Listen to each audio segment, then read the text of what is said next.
Hola, ¿qué tal amigos? Bienvenidos a un episodio más de la Biblia bajo los lentes y hoy día vamos a comenzar un proyecto nuevo. A ver, les cuento, en realidad nosotros hace unas semanas atrás terminamos el estudio del libro de Oseas, hicimos algunos videos intermedios y ahora quiero volver a considerar uno de los profetas menores, uno de los llamados profetas menores. Quiero dedicar algunas semanas para estudiar el libro de Miqueas. El libro de Miqueas, como vamos a ver en un rato más, se, se sobrepone hasta cierto punto en los temas que estudiamos en Oseas. Pero yo creo que va a ser bueno, mientras tenemos Oseas frescos en la memoria, en la cabeza, estudiar Miqueas y comparar sus estilos, comparar sus mensajes incluso.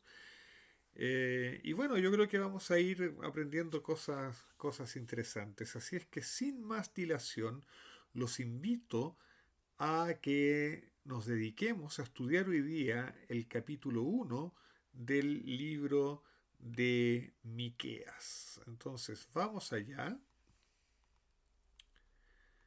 Ahí está el libro de Miqueas. Entonces, versículo uno, vamos a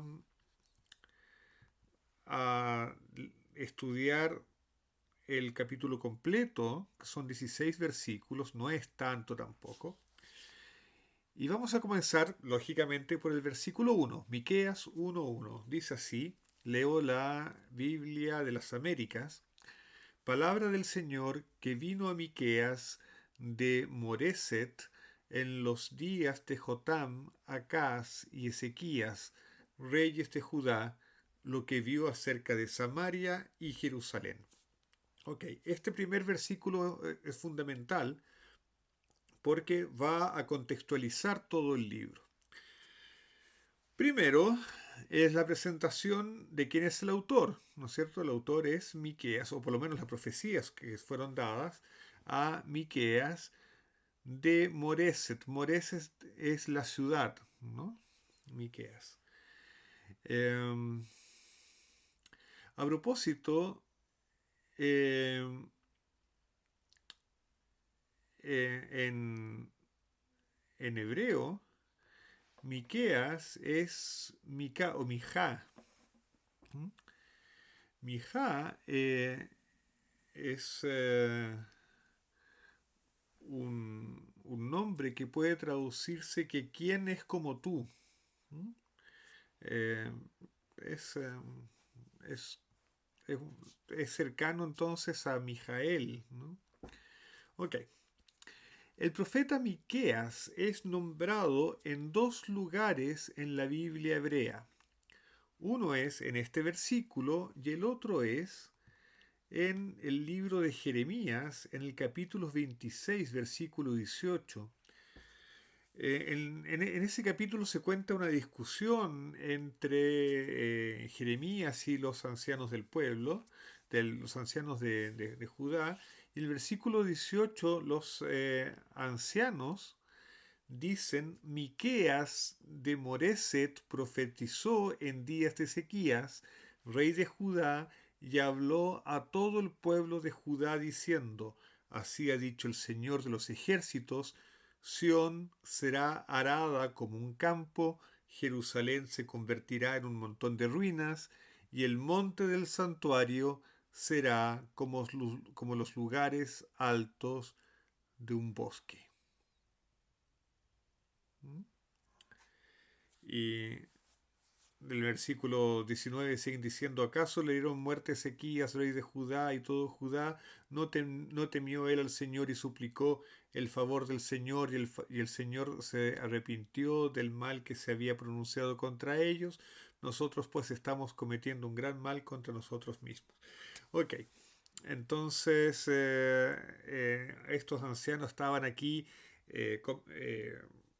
recordando el caso de Miqueas, que habló palabras duras contra Jerusalén si no se arrepentía, pero el rey de Judá, que era Ezequías, un rey notable, ya hablamos de él en unos videos pasados, no persiguió al profeta, no trató de matarlo, no le echó la culpa de estar siendo agorero de la desgracia, sino que eh, se hizo caso, le hizo caso a Miqueas, se arrepintió, Ezequías lideró un proceso de retorno a Dios y Dios libró a Jerusalén y al rey Ezequías de la mano de los asirios. Ya hicimos un video al respecto hace no mucho tiempo atrás.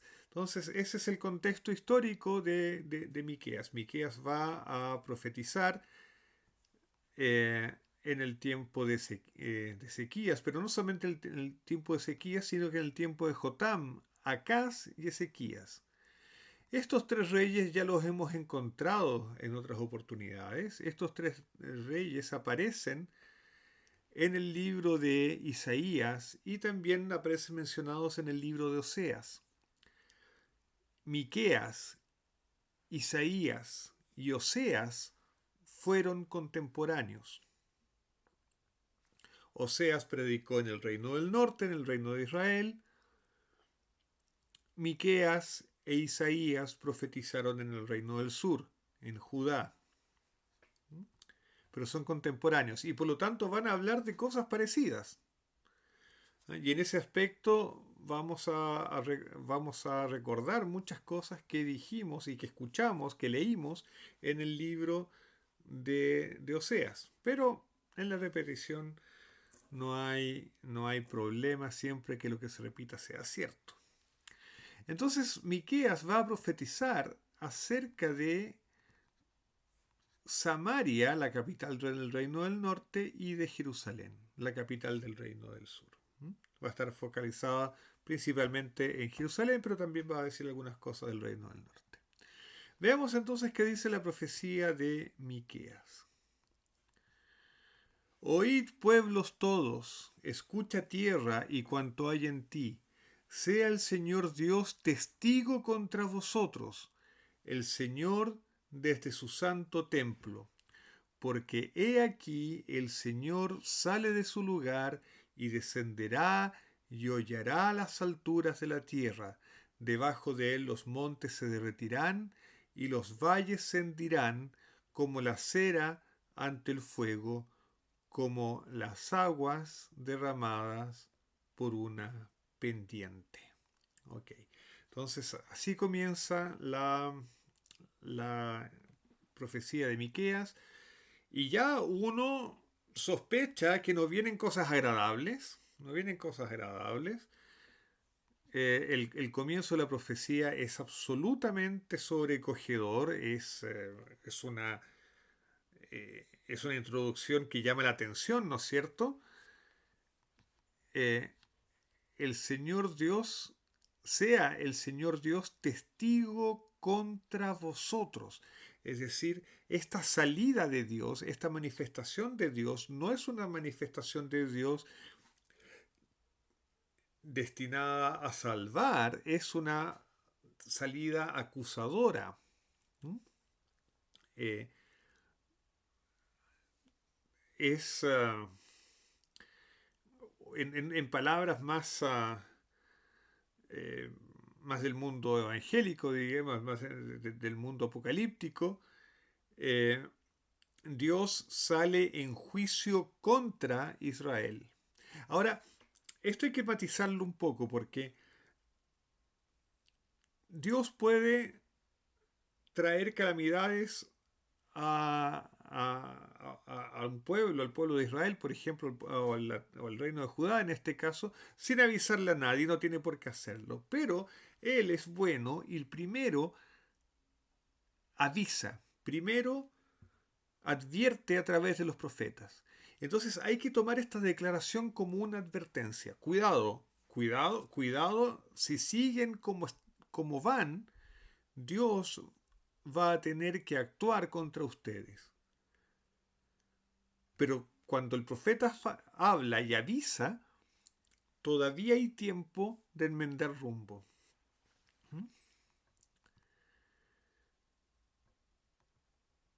Versículo 5.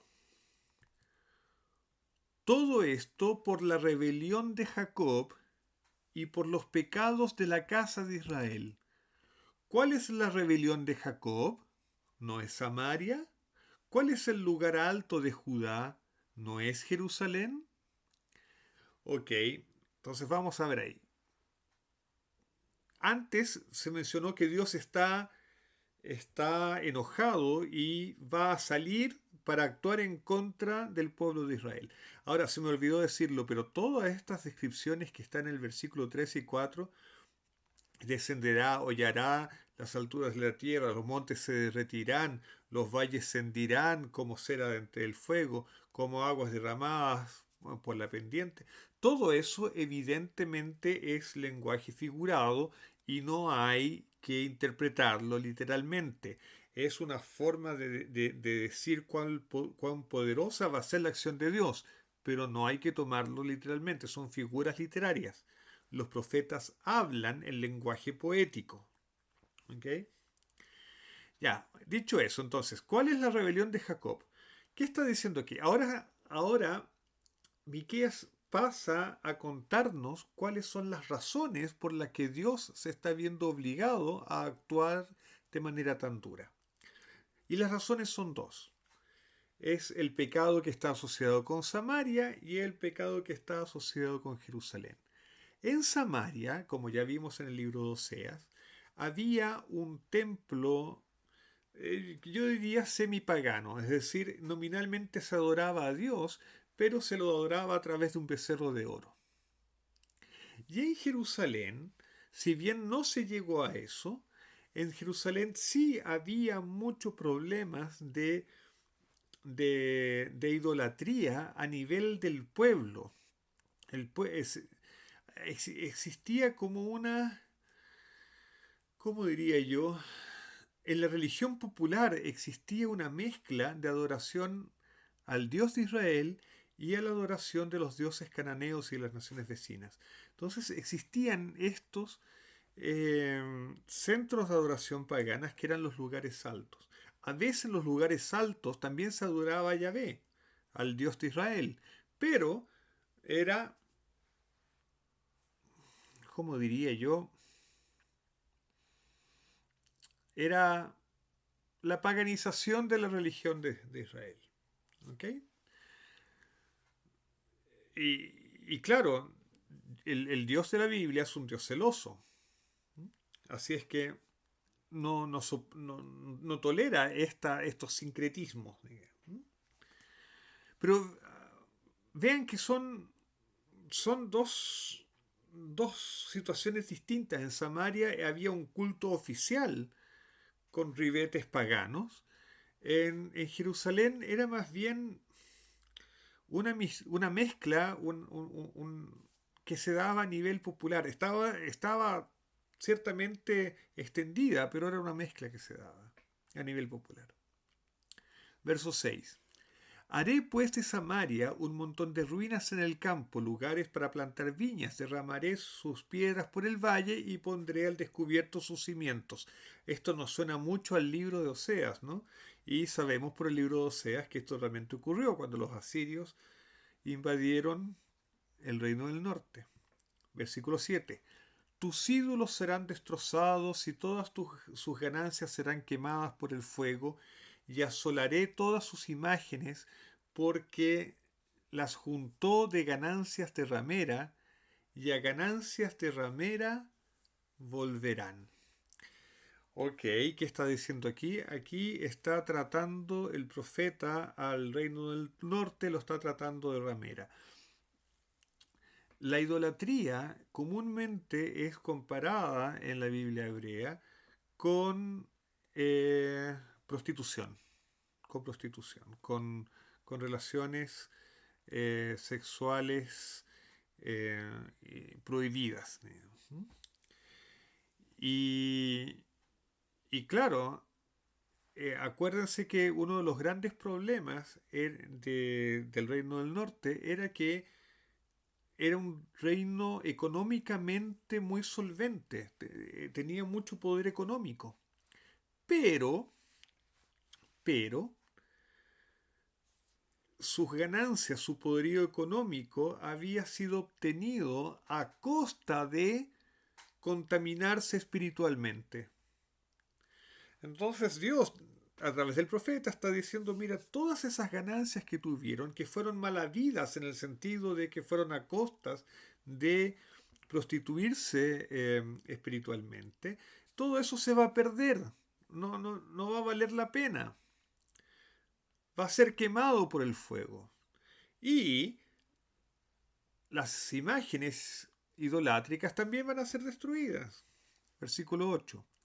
Por eso me lamentaré y gemiré, andaré descalzo y desnudo, y daré aullidos como las chacales y lamentos como las avestruces, porque es incurable su herida, mas ha llegado hasta Judá, se ha acercado hasta Judá, la puerta de mi pueblo, hasta Jerusalén. Vean que esta es una diferencia tal vez con el profeta Oseas, a pesar que en el libro de profetas encontramos muchos pasajes de esperanza, en que Dios promete rescate y todo lo demás. Aquí encontramos un ingrediente adicional. El, el profeta lamenta la situación y el profeta sufre por la situación del pueblo. Es algo parecido a lo que encontramos, por ejemplo, en el capítulo 9 de Daniel, cuando el profeta Daniel se da cuenta de que el pueblo puede estar a las puertas de recibir un castigo mayor al esperado, y también él desgarradoramente se identifica con el pueblo, asume la responsabilidad colectiva de los errores del pueblo y suplica a Dios por misericordia de una manera muy conmovedora. Aquí es lo mismo, el profeta no se limita a condenar los pecados del pueblo, se identifica con el pueblo y llora y lamenta, intercede delante de Dios, como lo hizo Moisés también. Moisés, cuando el pueblo pecó con por el becerro de oro, lógicamente Moisés los retó, los chicoteó, fue enérgico contra el pueblo. Pero luego subió al monte Sinaí y le suplicó a Dios que los perdonara. Y cuando Dios le propuso, y no solamente en esa ocasión, sino que más adelante en el episodio de los espías, cuando Dios le propuso a, a Moisés, mira, sal de medio de ese pueblo que yo los voy a destruir y voy a comenzar de nuevo contigo y de ti haré una nación más poderosa y más fuerte y mucho mejor, más obediente y todo lo demás. Moisés le dijo que no a Dios. Le dijo, no, tú no puedes hacer eso. Salva a este pueblo. Aquí el, el profeta Miqueas tiene esa misma actitud. Y esto también nos enseña que el líder espiritual, el líder de una comunidad de fe, por ejemplo, de una iglesia, de no sé,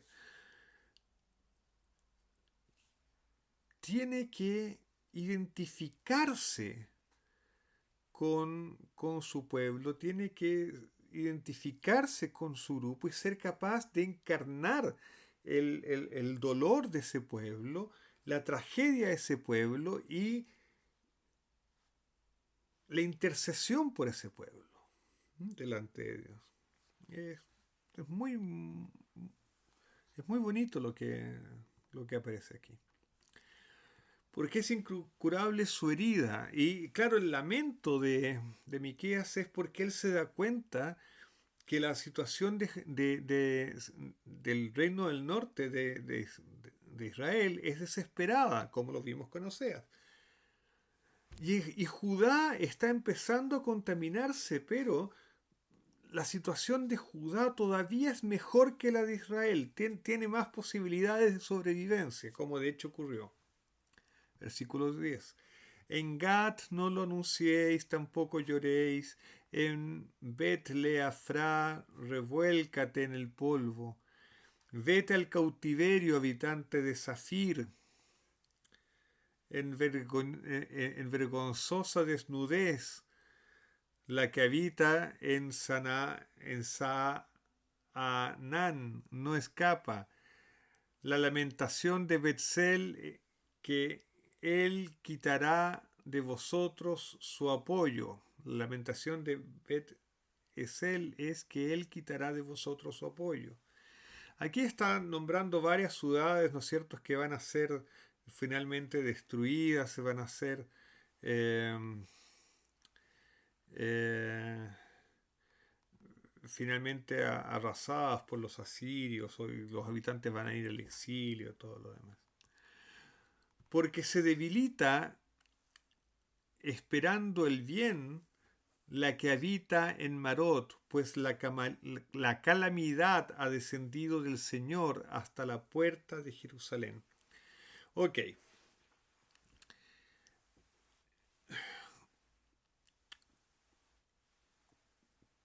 Cuando las cosas van mal, y van mal como consecuencia de lo que uno ha hecho, uno no puede esperar que las cosas mejoren sin que haya un cambio en uno. Y eso es lo que está pasando tanto con el reino de Israel como con el reino de Judá. Sobre todo con el reino de Israel. Evidentemente, Israel esperaba que las cosas mejoraran, que los asirios se fueran o que no invadieran Israel, en fin, que las cosas mejoraran.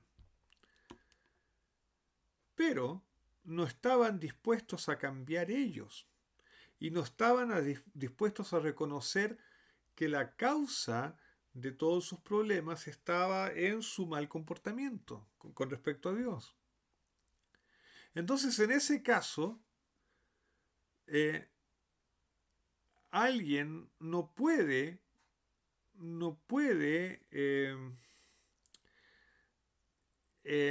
esperar que las cosas mejoren. A propósito, Marot es el nombre de una ciudad, pero Marot se puede entender como amarguras. Entonces uno podría traducir porque se debilita esperando el bien la que habita en amarguras. Y claro, si uno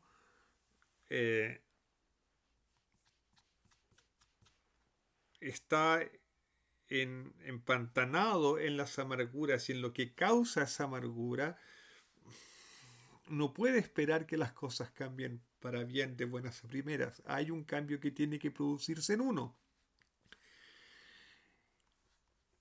Y, de nuevo, la calamidad ha descendido del Señor hasta la puerta de Jerusalén. Aquí tenemos que reflexionar un poco desde el punto de vista histórico. Cuando los asirios invadieron el reino del norte, no se quedaron solamente con el reino del norte, siguieron avanzando hacia el sur. Y ellos conquistaron muchas, yo diría todas las ciudades del norte de Judea, del norte del reino de Judea, hasta llegar a la propia Jerusalén e hicieron sitio a Jerusalén. Finalmente Dios libró a Jerusalén porque el rey Ezequías lideró un proceso de regreso a Dios que fue espectacular. Pero los asirios sitiaron Jerusalén, como vimos en videos anteriores. Ok, versículo 13. Unce al carro los corceles, habitantes de Laquis. De hecho, Laquis fue destruida por los asirios y estaba en el reino de Judá. Ella fue el principio de pecado para la hija de Sión. La hija de Sión es el reino de Judá. Y de alguna manera las cosas comenzaron a ir mal porque Laquis, la ciudad de Laquis, fue incorporando las malas costumbres que venían del norte, del reino de Israel. Laquis estaba en la frontera entre el reino del norte y el reino del sur. porque en ti fueron halladas las rebeliones de Israel, es decir, el contagio comenzó por la ciudad de Laquis. Y Laquis fue finalmente destruida. Por tanto, darás presente de despedida a Moreset Gat. Las casas de Aksib serán un engaño para los reyes de Israel. Eh, de nuevo, está haciendo alusión a las destrucciones de ciudades al norte de Jerusalén. Además, traeré contra ti al que toma posesión, oh habitante de Maresa, hasta Adulam se irá la gloria de Israel. Arráncate los cabellos y ráete por los hijos de tus delicias. Ensancha tu calva como la del buitre, porque irán al cautiverio lejos de ti. Y es así como comienza el libro de Miqueas. El libro de Miqueas comienza con un pasaje lleno de desolación, donde hay una advertencia terrible que las cosas vienen muy mal. Dios se ha puesto de alguna manera al lado del enemigo, y si las cosas no cambian, el desastre va a ser completo incluso en Jerusalén. Spoiler, bueno, no es spoiler porque lo estudiamos en videos pasados. Ezequías va a liderar un proceso de arrepentimiento completo, y eso va a salvar a Jerusalén, pero no mucho más que Jerusalén. Y eso va a asegurar la sobrevida del pueblo judío finalmente. Pero no se asusten, Miqueas no va a quedar aquí. Miqueas nos va a regalar pasajes lindísimos, pasajes realmente que son clásicos de la misericordia. Pero, en el libro de Miqueas, no, o por algún motivo, Miqueas decidió que no era prudente hablar de misericordia sin hablar antes del desastre que se avecinaba. Que se aproximaba. Porque hablar de la misericordia sin hablar del peligro que se corría hubiese sido irresponsable. La advertencia y a veces las palabras duras son necesarias para provocar la reacción en la persona que justamente lo va a ayudar a sobreponer la situación difícil.